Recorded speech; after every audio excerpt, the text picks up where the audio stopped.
Important होता है आपकी लाइफ के लिए, आपको अच्छा से एक पुश मिलता है अपने करियर को, but end of the day ना आपकी लाइफ सबसे ज्यादा मैटर करती है। आप अपनी लाइफ से ज्यादा इसको मतलब जेई को इम्पोर्टेंस को देना, सबसे ज्यादा इम्पोर्टेंट आपकी लाइफ है। मैं कहता हूँ अगर आप जेई बहुत फेल भी हो गए, आपको जेई नहीं भी क्लियर हुआ, तो उससे लाइफ एंड नहीं होती, मतलब आपका आपने अपनी जर्नी के अंदर किस तरह स्टार्ट करा, कैसे आपके अप्स एंड डाउन्स रहे थे, मतलब शुरू में कैसे 11th क्लास के अंदर आपने इनिशिएट करा आपकी जर्नी को, उसके बारे में बताइए।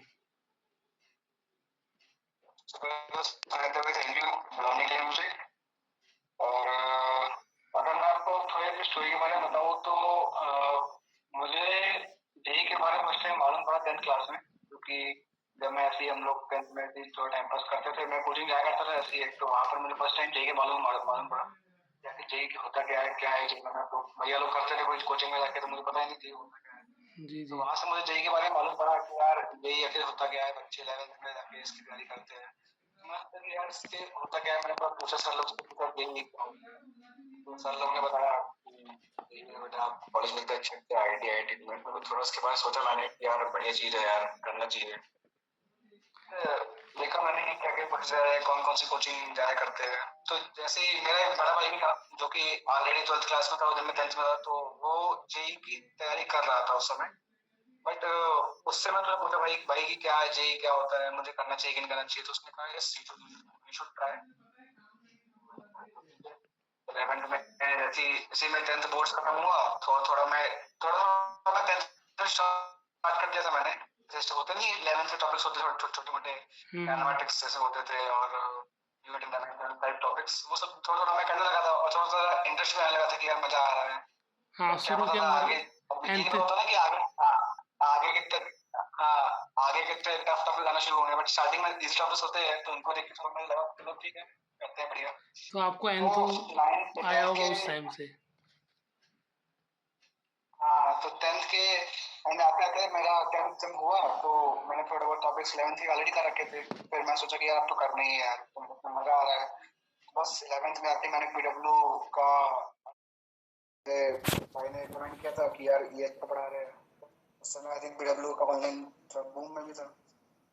बस फिर वहां से किया, स्टार्ट करते करते करे 11th, फिर करते करते तो आप 12th में लेक्चर वाइज लिया। तो उसके बाद आपसे पहले क्वेश्चन पूछना चाहता हूँ कि शुरू के अंदर आपके टीचर्स का क्या रोल रहा, कि जब प्रिपरेशन कर रहे थे तो डिमोटिवेशन मोटिवेशन आता था, तो टीचर्स का क्या रोल था।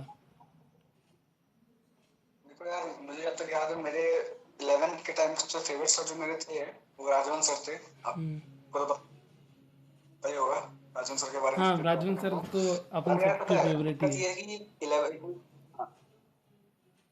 ये जो जेई की जर्नी है ना, अगर आप देखो मैंने, तो बहुत ही अप्स एंड डाउन्स वाली चीज होती है। मतलब आप हर समय अच्छा नहीं चलेगा, बहुत समय टॉपिक्स टफ आएंगे आपके पास, तो दिक्कत आनी शुरू होती है। तो कभी कभी तो जब टीचर से बात करते हैं ना, तो लगता है कि यस ये थोड़ा, टीचर से बात करो तो लगता है कि यार यस इतना टफ भी नहीं है। तो भाई टीचर की हेल्प बहुत होती है आपकी। ऊपर से ऑनलाइन में जब आपके पास फिजिकल टीचर नहीं है, तो ऑनलाइन में टीचर को पढ़ा रहे हैं, तो उनकी जो गाइडेंस होती है बहुत हेल्प करती है। इसलिए टीचर्स का बहुत बड़ा रोल होता और है। एक बात सबसे ज़्यादा स्टूडेंट्स को परेशान करती है कि ऑनलाइन के अंदर आप डिसिप्लिन कैसे मेंटेन करें, जैसे आपने सारी क्लासेस करते होंगे ऑनलाइन ही करते होंगे, तो किस तरह वो मेंटेन करा है डिसिप्लिन आपने। तो मेरा मेरा ये मानना है कि ये ऑनलाइन को आप ऑनलाइन की तरह कुछ मानो ही मत, ऐसे समझो कि आप ऑफलाइन में ही हो। मतलब बस ये है कि आपको जो टाइमिंग होती है क्लासेस की एवरी डे, वो उस टाइम पे आपको क्लास करना ही करना होता है। जैसे हम लोग भी सोचते हैं ना कि ऑनलाइन है यार, रिकॉर्डिंग हो जाएंगे बाद में, कभी ना कभी देख ही लेंगे, वो चीज नहीं होनी चाहिए।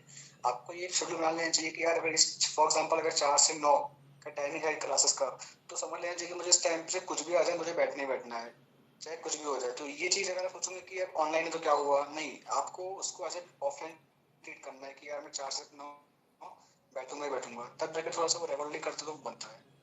और सर तक सबसे ज़्यादा चीज़ पूछी जाती है कि आपने मटेरियल का यूज़ करा था, कि ज़्यादा मटेरियल करना चाहिए, ये किताब वो किताब, या फिर जो सर बता रहे हैं उसी लिमिटेड रिसोर्स को फॉलो करना चाहिए। देखो मेरे भाई, जेई के टाइम पे तो ऐसा समझ लो कि सागर है, सागर। मतलब जितना आप कर लो उतना कम है। मतलब आप सोचोगे कि मैं इतना कर लूँ तब वो भी कम है। तो मेरा ये मानना है कि 10 जगह भटकने से अच्छा है कि जितना लिमिटेड रहे आपके पास उसको ही आप कंटिन्यूसली करोगे तो फायदा रहता है। जैसा फॉर एग्जांपल आप कोई भी कोचिंग में हो, उसका हर एक कोचिंग अपना अच्छा सा मटेरियल बनाती है, रिसर्च करके बनाती है। फिर चाहे BW हो, कोई भी एल सब की जो इंस्टीट्यूट हो, उसमें आप जो मटेरियल मिल रहा है ना, उसको मैं कह रहा हूँ बस आप ब्लाइंडली फॉलो करो और उसको करते जाओ आप। एक हम लोग गलती क्या करते हैं, मैंने भी गलती करी थी कि हम लोग 10 मटेरियल ढूंढ लेते हैं कि मैं ये करूंगा, ये करूंगा, ये करूंगा। होता एक भी नहीं है ढंग से पूरा, नहीं ये होता आप भी है। जानते हो। तो इसीलिए ना आप एक ही अपने जो स्टिक्स पे स्टिक रहो और उसको कंप्लीट करो। कंप्लीट करना ज्यादा इंपॉर्टेंट होता है। ये चीज है कि ये मटेरियल जो क्लास में मिल रहा है उसी को फॉलो करो, अच्छे से करो बस, और कोई दिक्कत नहीं होती। और सर तक एक रहता है कितने क्वेश्चन डेली सॉल्व करने चाहिए। हाँ यार, ये तो बहुत मतलब क्वेश्चन आता है कि यार दिन में कितने क्वेश्चंस करो। भाई देखो, डिपेंड करता है कि आप, मेरा मानना है कि आप दिन में मतलब for example physics chemistry maths मानो, तो आप ऐसे अपने आप को चैलेंज की तरह करो। जैसे फॉर एग्जांपल फर्स्ट चैलेंज करो कि मैं आज के दिन में 100 क्वेश्चन करूंगा। तो आप उसको ट्राई करो कि मैं आज के दिन 100 क्वेश्चन करूंगा। अगर नहीं हो रहा तो उस तक पहुंचो कि मुझे 100 क्वेश्चन करने हैं। बट अगर आपका एक बार 100 क्वेश्चन होना शुरू हो गए, तब आपने लेवल बढ़ाओ आप कि अब मैं 150 क्वेश्चन करूंगा, और जब हो जाए तो 200 क्वेश्चन करूंगा। ऐसे ऐसे करते करते आप ना अपना खुद का लेवल बढ़ते जाओगे। तो इससे क्या है ना, बढ़िया आपका और अच्छी चीज अपनी तो लेकर आप होगा। जैसे कुछ स्टूडेंट कहते हैं कि मतलब किसी एक ही सब्जेक्ट को लेकर बैठ गए, जैसे कुछ लोगों का फिजिक्स आसान लगता है, कुछ लोगों को किसी को केमिस्ट्री आसान लगता है, तो वो दिन में केवल फिजिक्स ही करते जा रहे हैं, केमिस्ट्री करते जा रहे हैं। मैथ्स तो जनरली कम लोगों का होता है, फिर भी मैथ्स ही करते जा रहे हैं। तो ऐसा करना मैथ्स चाहिए कि तो नहीं करना चाहिए। जेई की मैथ्स तो भैया किसी फेवरेट होती नहीं जल्दी। मेरा ये मानना है, देखो आपकी जो भी डाउट, ये जो डाउट है ना, ये बहुत जेन्युइन डाउट है कि यार ऐसे मेरा खुद का पर्सनली फिजिक्स पर फेवरेट था। तो मुझे लगता था कि यार फिर से फिजिक्स करते रहो यार। मैं केमिस्ट्री वो हेट करता था, केमिस्ट्री मुझे पसंद नहीं आती थी। तो चीज ये है कि ये चीज ना, मुझे जब मैंने एग्जाम दिया ना जेई एडवांस का और जेई मेंस का, तब मुझे रियलाइज हुआ कि नहीं यार, आई वाज रॉन्ग। मतलब कि मैंने, मेरे आंखों के सामने जब क्वेश्चन आया करते थे ना, कि मुझे पता है कि ये केमिस्ट्री कुछ मतलब इजी इजी है, बट मैं जानबूझ के नहीं पढ़ा उसको। तब लगता था कि नहीं यार, पढ़ लेना चाहिए था। तो जेई में आपको ना, यहाँ पर आपको आपको ये मैटर नहीं करता कि आप कितना पसंद करते हो, आपको मार्क्स चाहिए। आपको जेई का पेपर निकालना है, तो पेपर निकालने के लिए एक ही चीज है कि आपको पढ़ना ही पड़ेगा, पढ़ना ही पड़ेगा, ताकि क्योंकि वो आपको मार्क्स देंगे। ओ, और दिक्कत सबसे बड़ी चीज ये होती है, फॉर एग्जांपल अगर आपको मैं एक बताता हूँ, जैसे मैं एडवांस का मेरा एक केस स्टडी बताता हूँ आपको। मैं एडवांस में समझिए कि बताइए। मेरा ना फिजिक्स और मैथ्स में मैंने बहुत फोकस किया हुआ एडवांस के टाइम पे। अब दिक्कत क्या हुई, मेरे टाइम पे मैथ्स बहुत टफ आ गया। आप जानते हो एडवांस में मैथ्स कितना टफ आता है। 24 का ठीक, वो आया था, चीज टफ आया था। फिजिक्स का मैथ्स भी फिजिक्स, और उस बार एडवांस का फिजिक्स भी थोड़ा लेवल अप हुआ था। अब मैं वहाँ फंस गया, क्योंकि मैंने फिर से फिजिक्स में पढ़ा हुआ था, केमिस्ट्री को मैंने तो भाव नहीं दिया था। बस वही है, क्या हुआ कि मैं फिजिक्स मैथ्स में लगा रह गया, और केमिस्ट्री की जो इजी पार्ट था वो मैं छूट गया से। तो वही चीज है कि आपको हमेशा अपने आप को ना हर जगह से अच्छा करना होता है। और कई बार स्टूडेंट जैसे ऐसे टॉपिक पकड़ लेते हैं जहाँ से वेटेज ही नहीं है, और उन्हीं टॉपिक को पढ़े जाते हैं, तो जिससे कि उनका ना तो ग्रोथ होता है, ना उनका सबसे जेई बड़ी में चीज सिलेक्शन हो, क्योंकि आपको आप पढ़ लो कितना ही, पढ़ने के लिए तो सारी। यही है कि हाँ, अब कोई अच्छा, अब एक बात वही है ना कि अगर आप काइनेमेटिक्स और जो सेट्स आते हैं मैथ्स में, स्टार्टिंग वाले टॉपिक्स, उसमें आप 2-2 महीने लगा दो, तो कुछ फायदा थोड़ा ना है उस चीज का, क्योंकि वो नहीं है। आता ही नहीं है एग्जाम में। हाँ, उसका यूज होगा, वो आपको आना चाहिए, बट ये नहीं कि आप उस पर लगे रहेगा। जो टॉपिक्स आने वाले हैं उस पर ज्यादा दम लगाओगे तो ज्यादा फायदा देगा आपको। कई बार इनिशियल स्टूडेंट रहते हैं जो इनिशियल जोश रहता है, तो वेक्टर लेते हैं, वेक्टर के 100 से 200 क्वेश्चन कर दिए, वो इतना इंपॉर्टेंट ही नहीं है। अगर आप कोचिंग मटेरियल के 50-60 क्वेश्चन भी करते हो तो आपको समझ में आ जाएगा वो। तो बात वो वही चीज़ है है। ना कि दिक्कत वही आ जाती है कि हम लोग एक चीज को लेकर पकड़े बैठ जाते हैं, जबकि ऐसा नहीं है। हमको यहाँ पर जो चीज जिसका ज्यादा क्वेश्चन आते हैं उसको ज्यादा करना चाहिए, ताकि आपको क्वेश्चन बने। तो सर तक आप मतलब अगर मटेरियल कहना चाहते हैं कि यार ये कर लो तुम, तो इतना तुम्हारा अच्छा हो जाएगा, तो एक फिजिक्स केमिस्ट्री मैथमेटिक्स का एक मटेरियल बता सकते हो आप, जिससे कि स्टूडेंट्स को PYQ तो या यार कुछ और।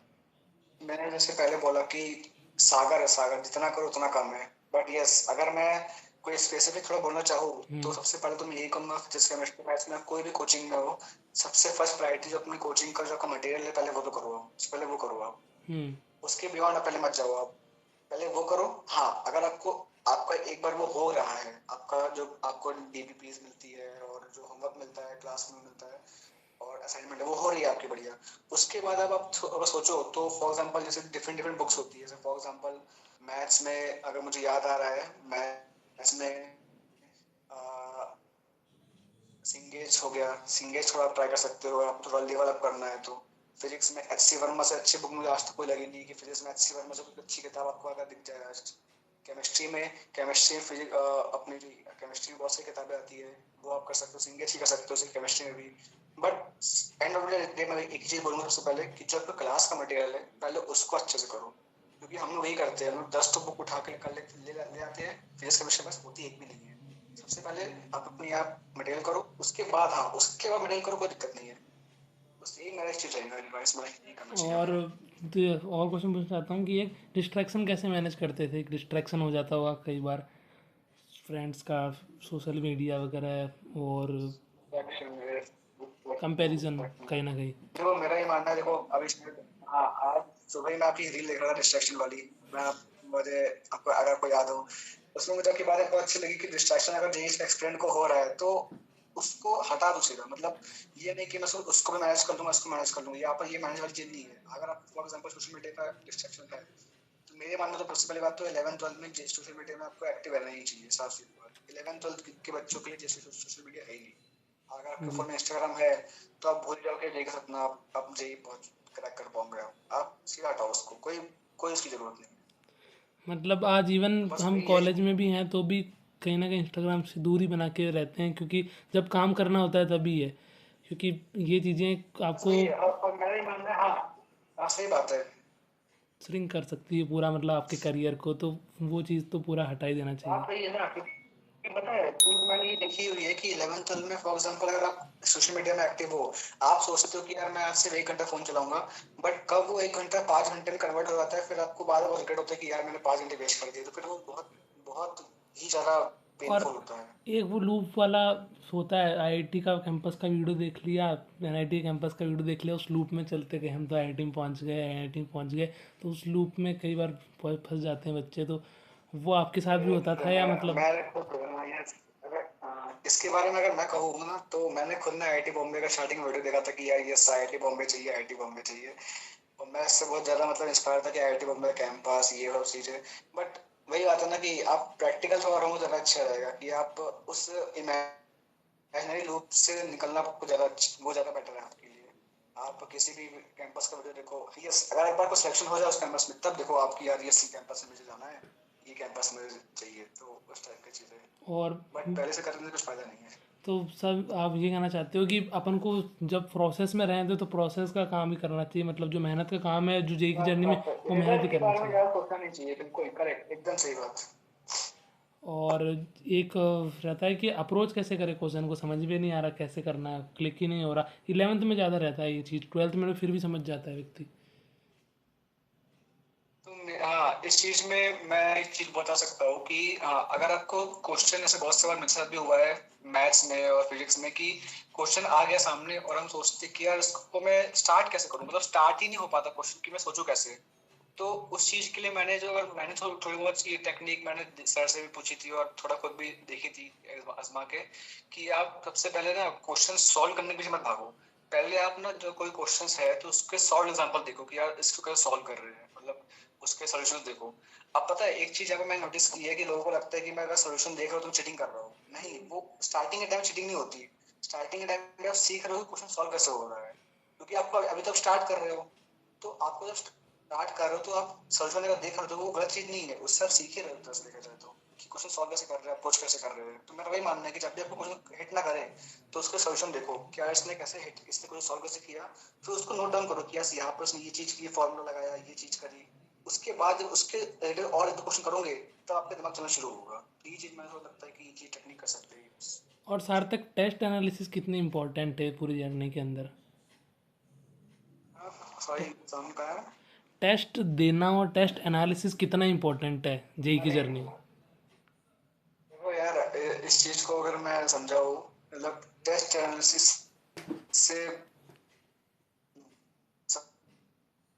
सबसे इम्पोर्टेंट चीज कोई नहीं है। आई थिंक मुझे लगता है कि ये इकलौती ऐसी चीज है जिसको हम लोग हमेशा भूल जाते हैं जे एस्पिरेंट के होते हुए, बट हम लोग को ये बिल्कुल मतलब टेस्ट एनालिसिस से बेस्ट इंपॉर्टेंट चीज तो होती नहीं है।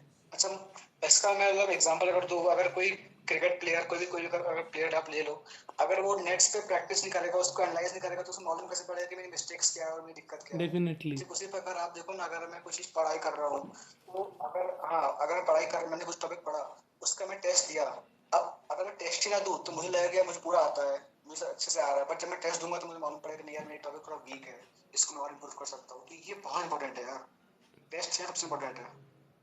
और एक चीज़ पूछना चाहूँगा मैं आपसे कि जर्नी के अंदर आपने तो सारी मेहनत करी, एक पूछना चाहूँगा कि घर पेरेंट्स का क्या रोल था, और भी व्यक्तिगत जो आपको मोटिवेट करते थे उनका क्या रोल था पर्सनल? देखो यार, ये तो मतलब अच्छा क्वेश्चन है कि जेई की जर्नी आप कभी भी अकेले नहीं कर सकते। मतलब अगर आपको लग रहा है कि जेई किसी जर्नी आपकी अकेले की है, वो आपकी अकेले की जर्नी नहीं है। पहली बात तो आपको लगता है कि सिर्फ आप ही स्ट्रगल कर रहे हो, ऐसी बात नहीं है। आपके साथ आपके जो पीछे आपके घर वाले हैं, आपके पेरेंट्स और पापा मम्मी है, और भाई बहन आपके बड़े जो भी आपके गाइडेंस करने वाले हैं, वो लोग भी बहुत आपका मतलब स्ट्रगल करते हैं, आपके साथ करते हैं। दिखता नहीं है वो, बट उनका भी बहुत बड़ा योगदान रहता ही रहता है।